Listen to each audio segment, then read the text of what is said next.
Oui, bon, je vous remercie. C'est bon? C'est bon. Je vous remercie. Oui, je ne serai pas long.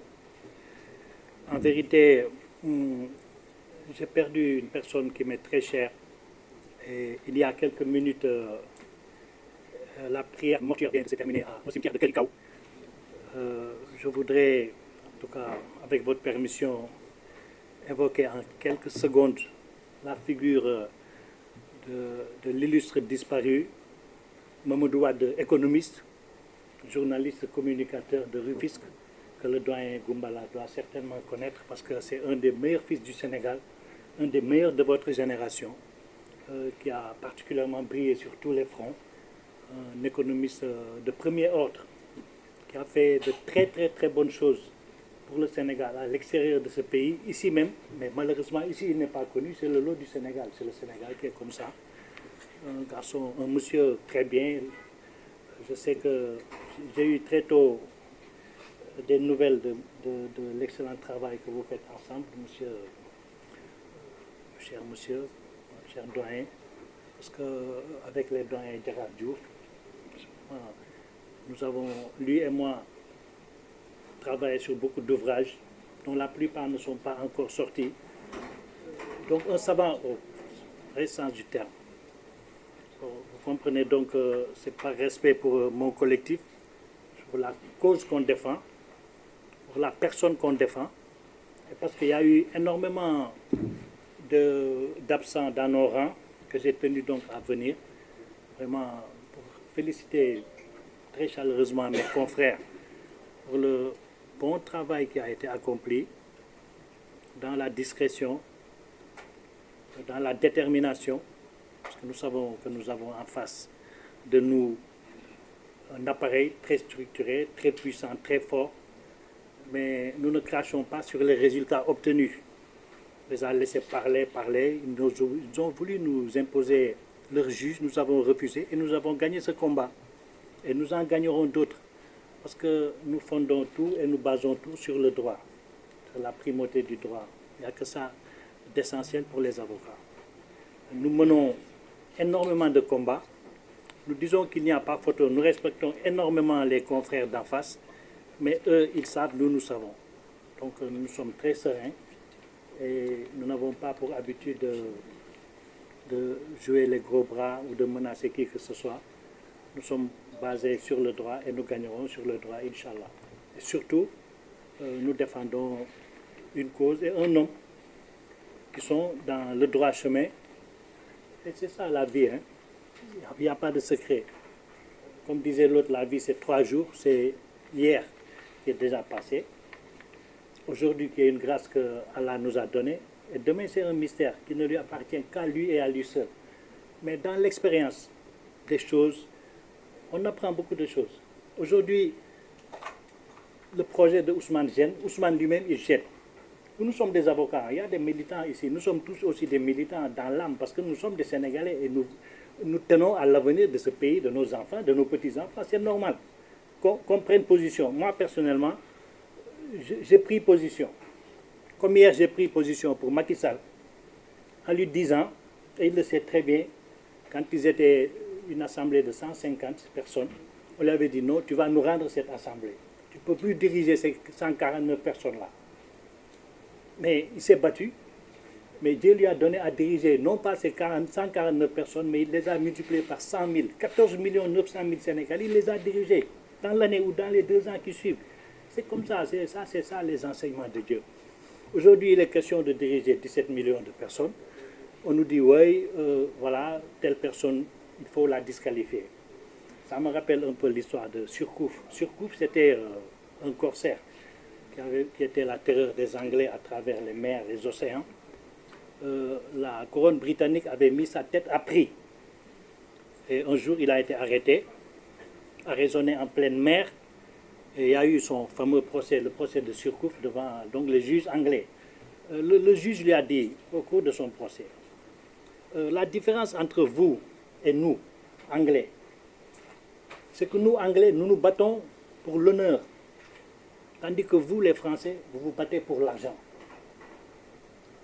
Surcouf, c'était quand même un homme très intelligent. Il dit, mais monsieur le président, vous avez parfaitement raison. Dans la vie, on ne se bat que pour ce que l'on n'a pas. Vous battez pour l'honneur parce que vous n'en avez pas. Nous, on se bat pour l'argent parce qu'on n'en a pas.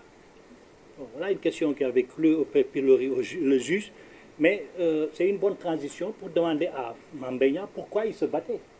Parce que lui, au sortir du tribunal, nous, on était en réunion dans une salle annexe. On a entendu un bruit extraordinaire. C'est comme si Sadio Mané marquait un des 2 pénaltys qualificatifs contre l'Égypte, quoi. Mais qu'est-ce qui se passe? On nous dit non, le président a dû délibérer, il a dû vider. On a dit que le président a dû vider le délibéré sur le siège. Et c'était ça. Et immédiatement, les messages ont afflué, on nous a dit voici le délibéré. Mais là où on était, dans la seconde même, nous on savait que Sonko avait gagné. Ce que les gens recherchaient, ils ne l'ont pas eu. Alors que c'était un brouhaha, c'est incroyable, tout le monde en triomphe, les confrères, mais c'est extraordinaire. On dit mais pourquoi les gens, ils ont un code, ils ne l'ouvrent pas? Mais ça, c'est une défaite. Et c'est le lendemain qu'on vous a dit, dans le timing, ils sont revenus. Parce qu'en fait, certains se battent pour l'honneur, d'autres pour l'argent, mais dans le cas de Sonko, on ne se bat pas pour ces considérations. On se bat pour qu'il ne soit pas au pouvoir, justement.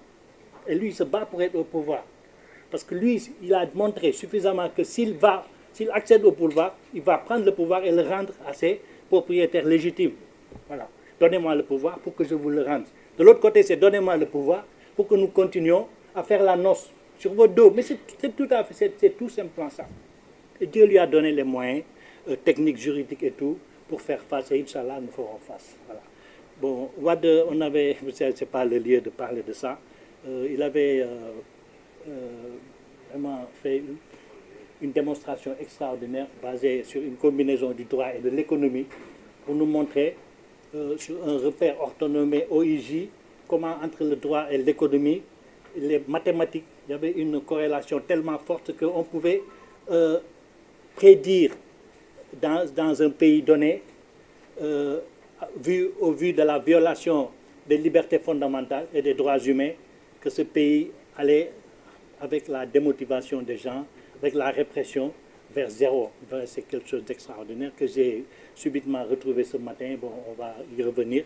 Mais c'est pour vous dire que vraiment, c'est le langage d'espoir pour lequel nous avons initié ce droit, ce devoir de vous parler.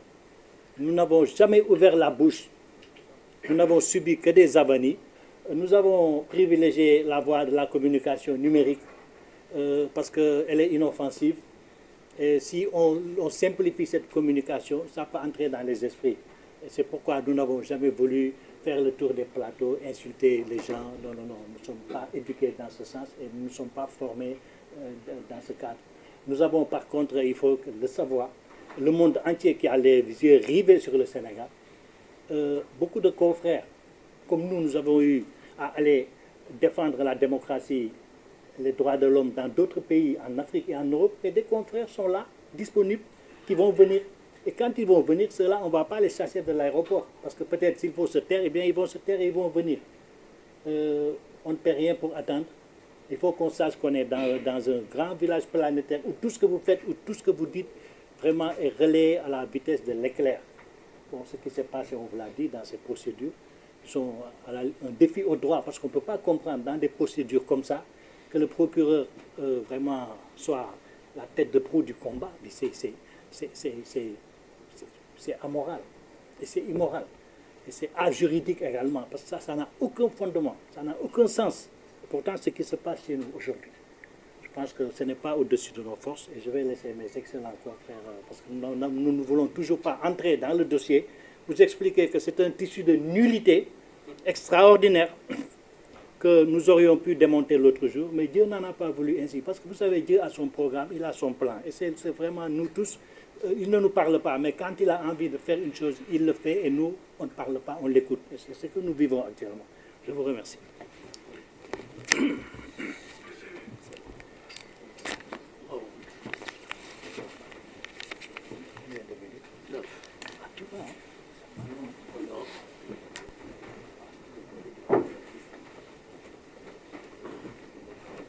Merci beaucoup à Maître Khoureyshiba. Donc la parole est donnée à Maître Abdinan Ndiaye qui va vous entretenir du même thème un peu en wolof et en français. Et puis après nous allons clôturer en donnant la parole à nos invités, qui pourront peut-être poser 3 ou 4 questions, comme il se fait un peu tard.